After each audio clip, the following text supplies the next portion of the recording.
The DM describes the dire strait with which you have found yourselves.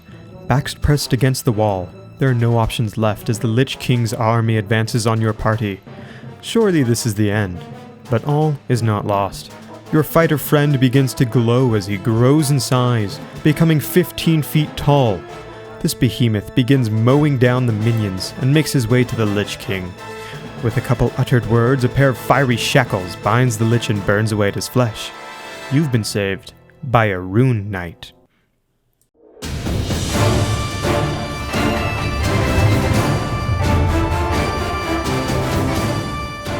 If you've been looking through TASHA'S Cauldron of everything, like me, and wondering where to start, what's cool, what's not cool, well, today we're going to take a look at one of the new subclasses that has been released, the Rune Knight, which I personally really like the flavor of, and I think it could be pretty fun. Let's get into it. First off, what is a Rune Knight? A Rune Knight is a fighter subclass that has a bit of magic with them. Not like an eldritch knight or any other spellcaster, but the power of runes. Runes come from giant magic. Now, whether you learn that from a giant firsthand, or a sage who has studied giants and their magic, or maybe you stumbled upon a cave with giant carvings in them that you decided to study. Whatever the case may be, you now know how to use the magic of the giants, the runes. To start off with, when you pick this subclass at 3rd level, you learn giant, and you gain proficiency with smith's tools to be able to form your runes and embed them into your items. The major feature you get by becoming this subclass is the rune carver. At 3rd level, you get to pick and know 2 runes that you can use. As you level up, with each level you can choose one of those to get rid of and learn something different. Once you reach 7th level, you know 3 runes, 10th you know 4, and 15th you know 5. Rune magic uses your constitution as the so-called spellcasting modifier. If there needs to be a spell save DC from one of your abilities, it'll equal 8 plus your proficiency bonus plus your constitution modifier. So make sure you have that kind of high if you're planning on going with a Rune Knight. Your first options for runes include the Cloud Rune, the Fire Rune, the Frost Rune, and the Stone Rune. Each rune will give you a couple passive abilities that you have at all times, and will have an ability that can be invoked. An invoked ability will take a short or long rest to be able to do so again, but will be something that typically uses your reaction that you can change the outcome of something with that magic. To start off with, we have the Cloud Rune, which gives you the deceptive magic used by cloud giants. As long as you have the rune on you, all dexterity sleight of hand checks and charisma deception checks will be made with advantage. Great for if you don't have a rogue with you. You can invoke the rune whenever an ally within 30 feet of you is hit by an attack roll. You'll use your reaction to invoke the rune and choose a different creature within 30 feet of you other than the attacker. Then the chosen creature becomes the target of the attack using the same roll. This magic transfers the attack regardless of the attack's range. The way this is worded, it goes a little further than just a protection style of fighting. Not only can you choose to take the damage for your ally so they don't take it, but you can make that damage attack an enemy as well. One zombie tries to swing at you and, by your magic, hits the other zombie. Certainly a deceptive cloud giant thing to do. Next up is the Fire Rune. The Fire Rune gives you the passive that any ability check you make using tools, whether that be thieves' tools, smith's tools, any tools you have proficiency with, you get your proficiency bonus doubled, as if you had expertise. If you want to invoke this rune, once you attack an enemy and hit, you give them an extra 2d6 fire damage, and then they make a strength saving throw, or they're restrained for a minute. This because you summon some fiery shackles to bind them. If they fail the save, they'll be taking 2d6 fire at the start of each of their turns. They can repeat the saving throw at the end of each of its turns, banishing the shackles on a success. This is great if you're dealing with one strong opponent and you just need to bind them down. Give yourself some more time and get that extra damage in. Next up is the Frost Rune. The Frost Rune's passive gives you advantage on animal handling and intimidation checks. I guess you're scary to everyone else, but animals really like you. When you invoke the rune, for the next 10 minutes you'll gain a +2 bonus to any ability check or saving throw that requires strength or constitution. Finally, we have the Stone Rune. The Stone Rune's passive will give you advantage on your insight checks, and you'll have dark vision to 120 feet.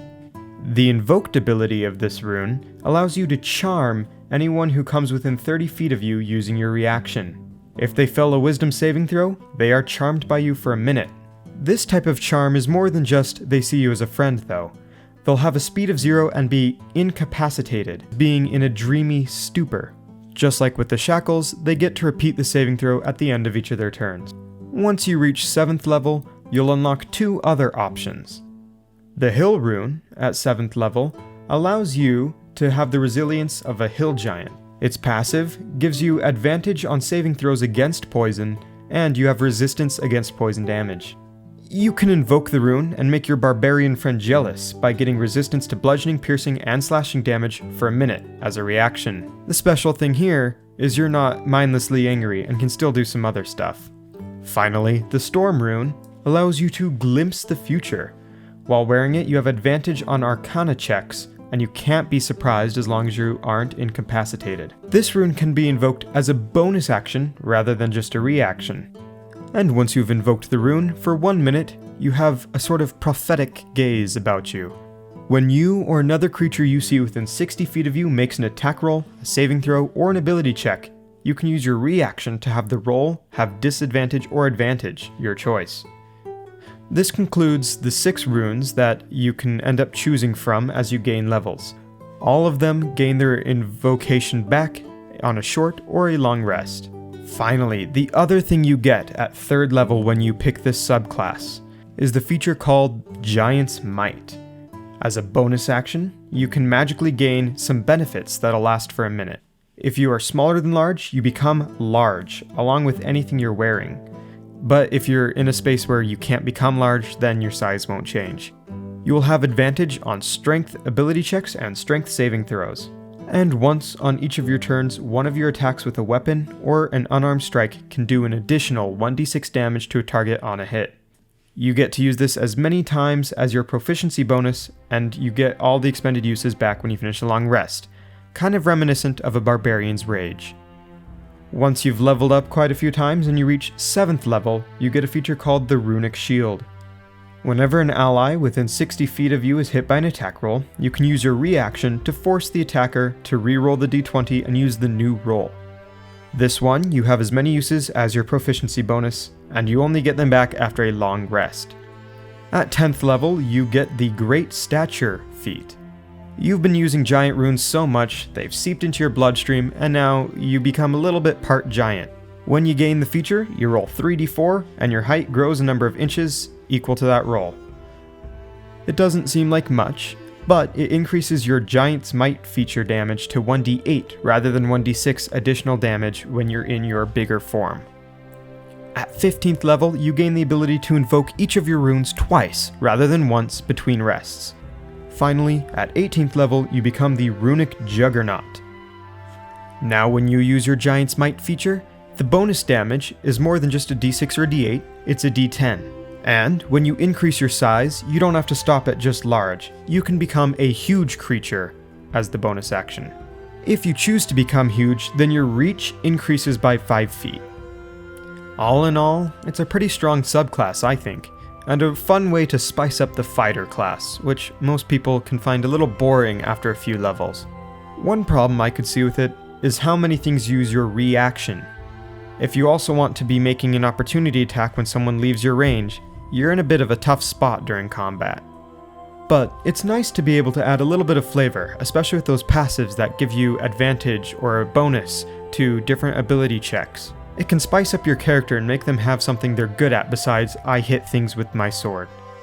And while a lot of these features are combat oriented, I could see them being used outside of combat.